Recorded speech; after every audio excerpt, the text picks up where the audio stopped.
I am Elena Penales. I am your caregiver for today. So we will demonstrate to you for the breastfeeding. Uh, okay, so hindi natin kakalimutan, dapat mag-hand hygiene tayo. Okay, ganito. Ayan.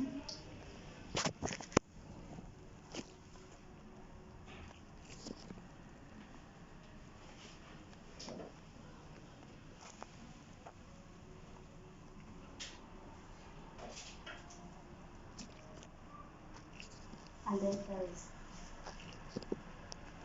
So after that one, so tayo ng gloves.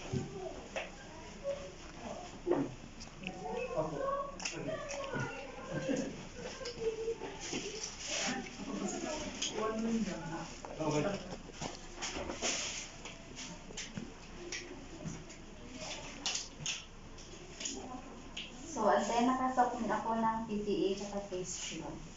So, magpuproceed tayo. So, andyan, prepare all the materials needed. So, andyan na siya. So, magpuproceed tayo sa breastfeeding. Sa pagpapadede. So, i-hold natin si baby ng gentle. So, ganyan. So, i-hold mo siya in 45-degree angle. So mag-feed na tayo. So, before mo siya ipapadede, so kailangan mo siyang sucking reflection. Ganyan mo. Tapos, iano mo siya, hawakan mo yung dede in 45-degree angle din. So, kung makikita mo na yung milk is nasa half na siya ng bottle, so, before mo siya kukunin, so, ulit, isa-sucking reflection mo siya, tapos kukunin mo.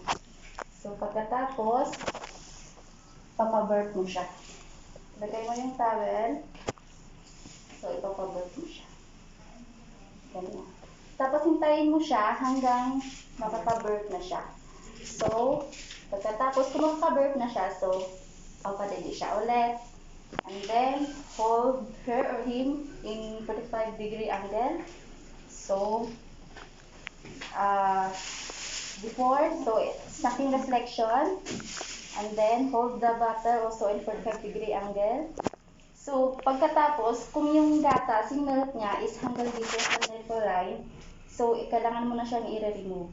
So, before mo siya tatanggalin, so, sucking reflection again. And then, remove. And then, papabirth mo siya again, ulit. And then, hintayin mo siya hanggang makapabirth. And then, kung makapabirth na siya, so, okay na. So, ipatay mo siya.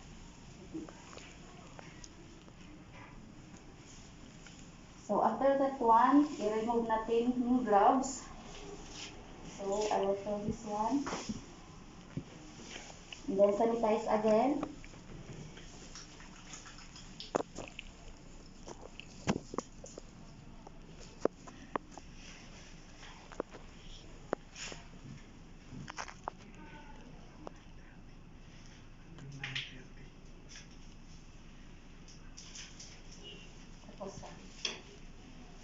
So, that's all for the baby feeding.